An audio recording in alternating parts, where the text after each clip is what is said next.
performance management. It's a big deal.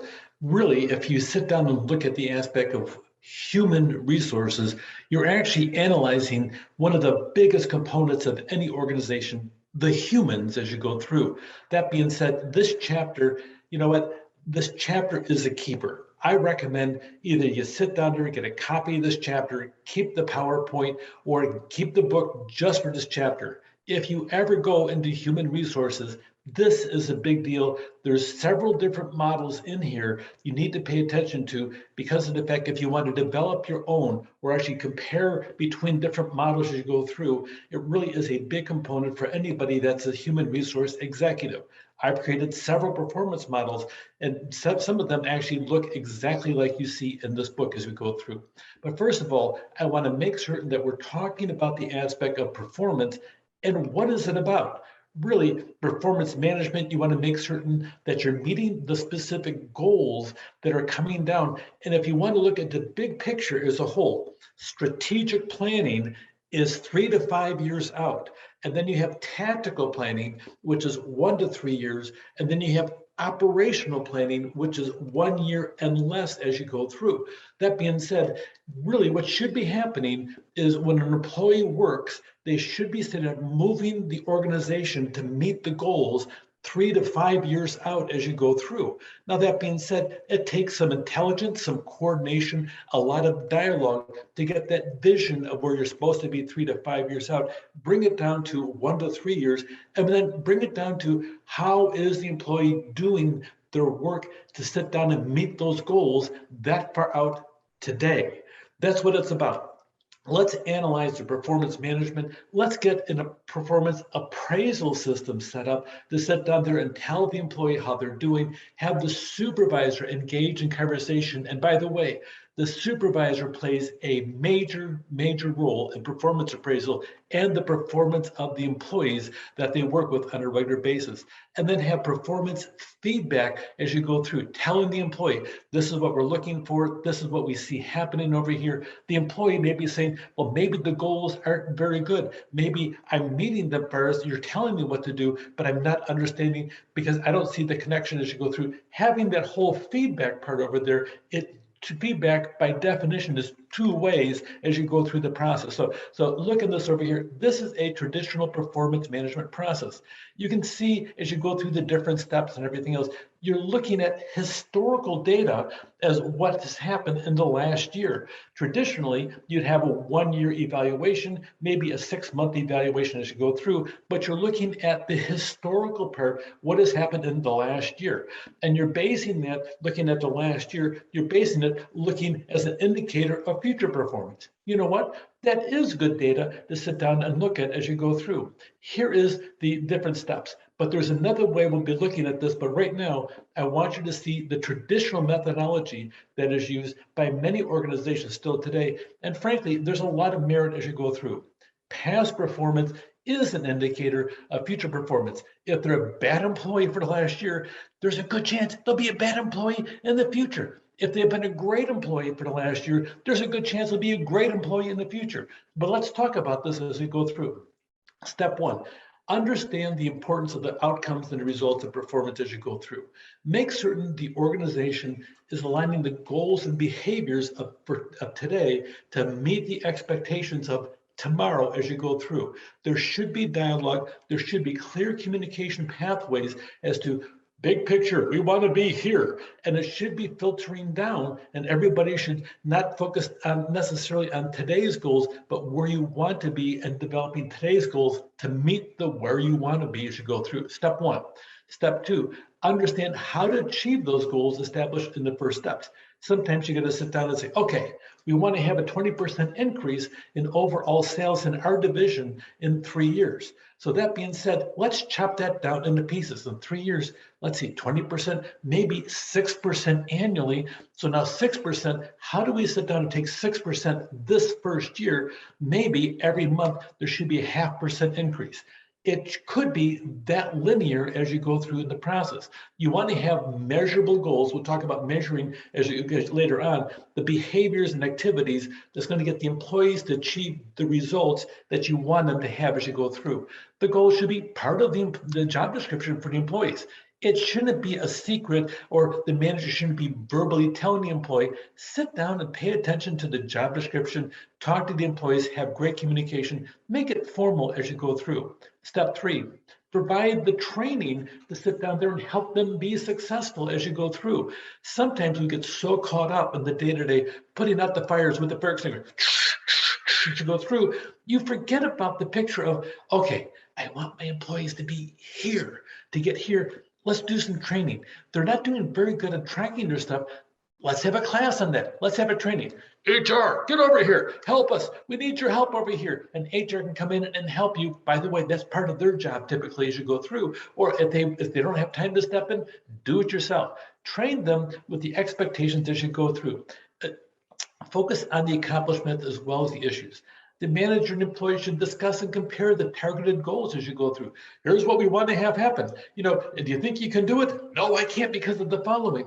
The manager should then sit down, step in, and remove some barriers to help them be successful. Have a dialogue. Dialogue means talking and listening. Too often, it's just the manager talking without listening about the obvious as you go through. So listen to the employee as you go through, and then have an annual or every 6-month review as where you're at. This is the traditional process. Identify what the employee can do to capitalize on their strengths and weaknesses as you go through. If they have weaknesses, help them overcome it. Sit down and remove barriers. Sometimes it's an organizational barrier. Sometimes it's a stuff thing. Maybe they need a computer that has a numeric keypad on it instead of some ridiculous thing. I know one CPA firm, they have computers, but there's no number keyboard on it. You have to have a special extra thing on it. Why are you buying junk computers without numbers on them as you go through? There should be some common sense involved, except you're going to find when you start working in the business world, out in the real world, that common sense isn't very common at all. Step number 6, provide consequences for performance outcomes, whether they're achieving them or failing them. Have some kind of consequences out there. So the traditional evaluation process looks on the last year, but there's another one that's very, very much in use today. We call it a continuous performance management process. It evaluates current performance. Hey, how are you doing today over here as you go through? But you have a constant dialogue with the employees, really engaging them on a regular basis, daily, weekly, monthly. Here is a common problem with traditional as well as continuous process, though. It's called documentation. Almost no supervisors track notes. Talked with Joe today and talked about this. That almost doesn't happen. It should happen, because if you're going to sit down there and make it part of the evaluation process, it should be formalized. And if it's a matter of, Joe, we talked about this 2 weeks ago. I got my notes over here. We talked about that and this, and you said you had this. How are we doing with that? If you do that in the process, then life is good. If you sit down there and forget what you talked about because you never wrote it down, then the supervisor has a problem as you go through. You need to sit down, and yes, it's nice to criticize the traditional process, but we're an ongoing company. We have ongoing continuous performance.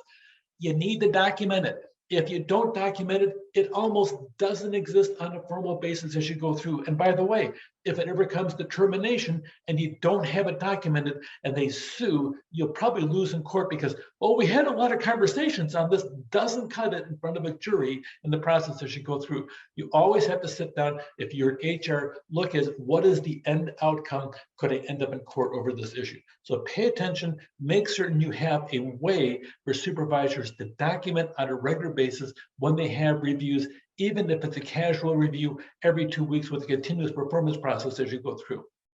We're looking at a whole different thing. Really, the continuous process is forward-facing instead of past-facing as you go through. I really like the concept, even though most people still use the traditional methodology as you go through. If you do forward-facing, and the managers don't become supervisors, you must do as I tell you. No. Managers today really need to change their focus to work today to make your team successful on a regular basis with continual flow of dialogue. They really sound a lot more like coaches in the process. It depends where you want to be and what generation you want to be out there. If you want to be forward-facing as an organization and you want to sit down and go down that pathway, the managers have to turn into coaches as you go through the process. Talk, talk, talk, talk, talk. And by the way, document, document, document, document every time you talk, talk, talk. So think about the process. Here is really a contrast between the traditional and the continuous. When does it occur? Mid-year and annual time. There's a time that we review stuff. Or continuous, we have this dialogue going all the time on a regular basis. And well, how do you document it? You know, I have an ongoing chart. You know, this sounds really kind of strange. I put it on paper. Oh my gosh, yes. Or you can put it on your iPad on a regular basis. And we meet on a regular basis and talk about this as you go through. Who's involved? The manager. Well, no, but today it's the manager, the peers, the direct reports. It's more of a team approach. Keep in mind that we're looking today as managers being more of a coach than a supervisor or a dictator in the process as you go through the whole thing. What's the focus? Backward focus. No, we're looking forward as you go through in the process. So look at the chart over here. It really is helpful to identify the differences. So the purposes of performance, you got 6 of them generally. Big picture or strategic as you go through. Administrative, just documenting the fact you're doing it.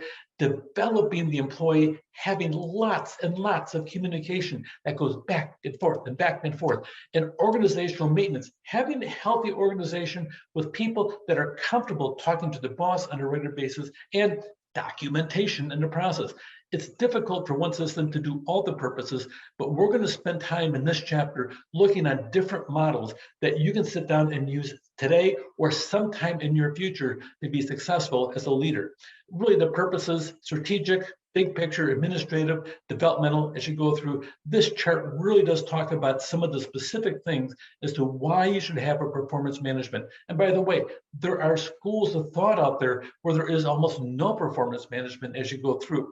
The problem is that if you don't have that, you have no basis to sit down there and look for raises, bonuses, who should get promoted, who shouldn't. Really, there needs to be some type of feedback program out there. So those are cute things that they have on the internet and everything else. I don't know how practical they are or how sustainable they are as you go through.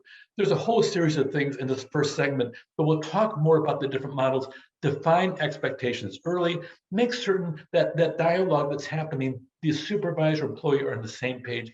Assist the employee with communications and training to be successful. Have these dialogues and goals. Discuss ways to capitalize on an employee's strength. You're really good in this area. I cannot believe how you organize things in the assignments as you go through. This one area I want you to work on in the process as you go through.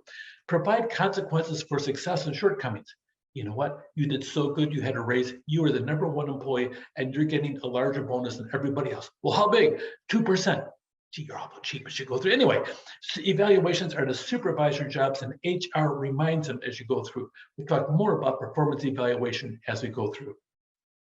Take care.